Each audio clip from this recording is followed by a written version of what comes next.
ফাঁসের দড়ি নিয়ে প্রেমিকার বাড়িতে অনশনে বসেছেন প্রেমিক রবিউল। এমন ঘটনায় আলোড়ন সৃষ্টি হয়েছে এলাকা জুড়ে। আমি তাকে এতটা ভালোবাসি যে তাকে আমি যত প্রকার পাগলামি করা লাগে আমি করতে চাই তাকে পাওয়ার জন্য। আমি তাকে কোনোভাবে হারাতে চাই না। প্রেমের সম্পর্ককে পূর্ণতায় রূপান্তর করতে প্রেমিকার বাড়িতে অনশনে বসে পড়েন রবিউল। প্রেমিকা মিমকে না পেলে তার জীবনকে শেষ করে দেওয়ার কথাও বলেন তিনি। কিন্তু এত কিছুতেও মন নরম হয়নি প্রেমিকা মিমের। এখন আমি তাকে বিয়ে না করলে আমি এখান থেকে মৃত্যুবরণ করবো, আমার লাশ বের হবে এখান থেকে। মাস তিনেক আগে রবিউলের সঙ্গে পরিচয় হয় মিমের। পরিচিতির এক পর্যায়ে তাদের দুজনের মধ্যে প্রেমের সম্পর্ক গড়ে ওঠে। যোগাযোগ হওয়ার পর তাকে আমি প্রেমের প্রপোজাল দিচ্ছিলাম না। আমি বলছিলাম যে তোমাকে আমি বিয়ে করতে চাই, তোমার যদি আমার সবকিছু। সে বললো যে কিছুদিন তাহলে আমাদের কথা বলি, মেন্টালিটি মিললে আমরা বিয়ে করবো। সময়ের সঙ্গে সঙ্গে মিম ও রবিউলের প্রেমের এই সম্পর্ক গভীরতায় রূপ নিলে বিয়ে করার সিদ্ধান্ত নেন তারা। সে আমাকে বলছিল তার আম্মু রাজি হইলে, বা আমার কাকিকে বলছে তার আম্মু রাজি হইলে তার কোনো সমস্যা নাই, তার কোনো প্রবলেম নেই।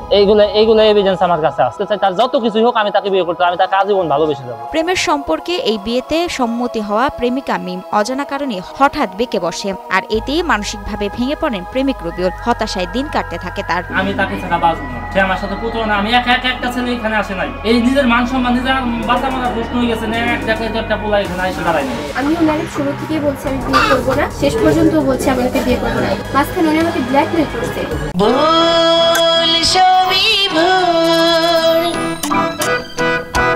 তবে অভিযুক্ত মিম বলছেন রবিউলের সঙ্গে প্রেমের কোনো সম্পর্ক নেই তার। উল্টো ব্ল্যাকমেইল করার অভিযোগ করেন মিম। সাদে ওই আমাকে ব্ল্যাকমেল করে যে আমি এখান থেকে লাভ দিয়ে তোর জীবন, তোর নামে চিঠি লিখে মরবো।